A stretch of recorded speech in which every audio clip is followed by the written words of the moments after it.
पूरे प्रदेश के साथ साथ जनपद मुरादाबाद में जिला पंचायत चुनाव की तैयारियों को लेकर सभी राजनीतिक पार्टियां तैयारियों में जुटी हुई हैं। बहुजन समाज पार्टी ने जिला पंचायत चुनाव के लिए हर वार्ड में एक प्रभारी नियुक्त किया है, जो प्रचार प्रसार को लेकर काम करता हुआ दिखाई दे रहा है। बहुजन समाज पार्टी के मंडल zone in charge doctor Ranvijay Singh advocate का ये कहना है कि जिला पंचायत चुनाव के सभी वार्डों के प्रत्याशियों की घोषणा 1 से 2 दिन के अंदर कर दी जाएगी। साथ ही उनका ये भी कहना है कि इस बार नए चेहरों के साथ साथ पुराने कार्यकर्ताओं को भी चुनाव लड़ने के लिए जिम्मेदारी दी जाएगी। पूरे प्रदेश के साथ साथ जनपद मुरादाबाद में जिला पंचायत चुनाव को लेकर सभी राजनीतिक पार्टियों ने तैयारियां शुरू कर दी हैं। कई राजनीतिक पार्टियों ने जिला पंचायत चुनाव के लिए संभावित प्रत्याशियों की घोषणा भी कर दी है। बहुजन समाज पार्टी पंचायत चुनाव को लेकर इसी सप्ताह के अंदर अपने प्रत्याशियों की घोषणा करने जा रही है, जिसको लेकर रणनीति भी तैयार कर ली गई है। बहुजन समाज पार्टी के मंडल zone in charge doctor Ranvijay Singh advocate ने बताया कि जिला पंचायत चुनाव में पुराने कार्यकर्ताओं को मौका दिया जाएगा। साथ ही इस बार के चुनाव में नए चेहरों को भी चुनाव लड़ने के लिए मैदान में उतारने के लिए तैयारी की जा रही है। सिटी चैनल से बात करते हुए बसपा के मंडल zone in charge doctor Ranvijay Singh advocate ने बताया कि बहुजन समाज पार्टी से पूरे मंडल मुरादाबाद में भारी संख्या में लोग जुड़ रहे हैं और संगठन मजबूती की ओर आगे बढ़ रहा है। आने वाले पंचायत चुनाव में पूरी मजबूती के साथ हम चुनाव लड़ेंगे। पंचायत चुनाव के लिए हर वार्ड में प्रभारी नियुक्त कर दिए गए हैं। पुराने कार्यकर्ताओं को दिशा निर्देश दिए गए हैं। कुल मिलाकर बहुजन समाज पार्टी की पंचायत चुनाव को लेकर तैयारी पूरी है। पंचायत चुनाव को लेकर बहुजन समाज पार्टी की पूरी तैयारी है। इस तैयारी के परिप्रेक्ष्य में हमने प्रत्येक वार्ड पर जो बहुजन समाज पार्टी के वरिष्ठ हमारे कार्यकर्ता हैं, जो जिम्मेदारी के पद पर रहे हैं, उन लोगों को प्रत्येक वार्ड पर कहीं कहीं 2 लोग, कहीं कहीं 1 प्रति वार्ड का प्रभारी नियुक्त किया है। और बाकी जो संगठन है हमारा विधानसभा का, सेक्टर का, वो सभी साथी इस पंचायत के चुनाव में जी जान से लगे हैं। अब जैसे सारी सीटें घोषित हो चुकी हैं, कई पार्टियों ने अपने प्रत्याशी घोषित कर दिए, तो उस स्थिति में कहाँ तक आप काम कर रहे हैं? अभी हमारे यहाँ कुछ ही दिन में, क्योंकि अभी आरक्षण कल आया है, आरक्षण जारी हुआ, तो अब बहुत ही शीघ्र हमारे जो सीनियर लीडर हैं उनके साथ बैठकर ये मीटिंग होगी, मंथन होगा और उसके बाद प्रत्येक वार्ड पर जो प्रत्याशी घोषित किए जाएंगे।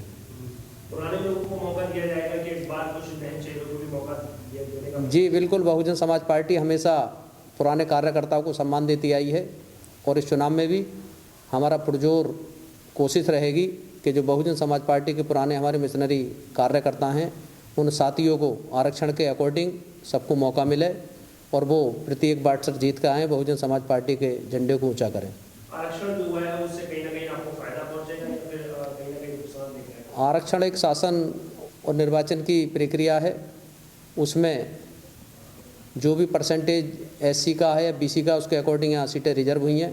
महिलाओं को भी उसमें भागीदारी दी गई है। तो आरक्षण की स्थिति तो जो प्रशासन या शासन के द्वारा यहाँ जारी किया गया है, उसी के अकॉर्डिंग सब चुनाव हमें लड़ाना है। किन मुद्दों को लेकर आप हर वार्ड में जाएंगे?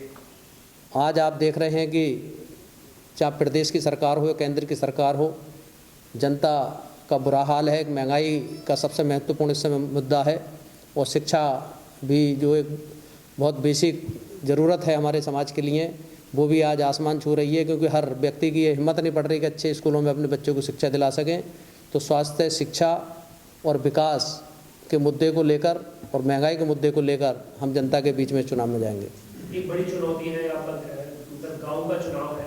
गाँव के चुनाव से आपकी जो है विधानसभा की चुनाव की तैयारी देखी जाए, तो कहीं ना कहीं किस रणनीति और किस मजबूती के साथ आप सारी चीज़ों को? जी बिल्कुल, ये 2022 का जो विधानसभा का चुनाव होगा उसका एक तरह से सेमीफाइनल इस चुनाव को माना जाएगा और हमारी पूरी कोशिश रहेगी कि इस चुनाव में हम अच्छी जीत हासिल करेंगे और अच्छी जीत हासिल कर कर आगे जो 2022 का चुनाव होगा विधानसभा का, उसमें भी बहुजन समाज पार्टी के जो विधायक होंगे बड़ी संख्या में जीतेंगे और आदरणीय बहन कुमारी मायावती जी 5वीं बार इस प्रदेश की मुख्यमंत्री बनेंगी।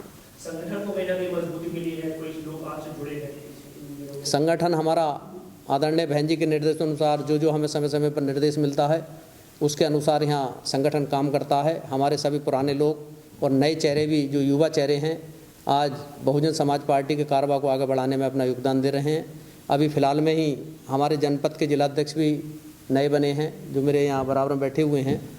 श्री वेद प्रकाश जी। तो हमारे संगठन का एक अनुभव युवा भी है, बुजुर्ग भी हैं, अनुभव जो रखने वाले व्यक्ति हैं वो भी कार्यकर्ता हैं। तो सब तरह का मिश्रण बहुजन समाज पार्टी के संगठन में है और निश्चित तौर पर जो बहन जी का निर्देश होता है उसके अनुसार सभी साथी इस संगठन को आगे बढ़ाने का काम करते हैं।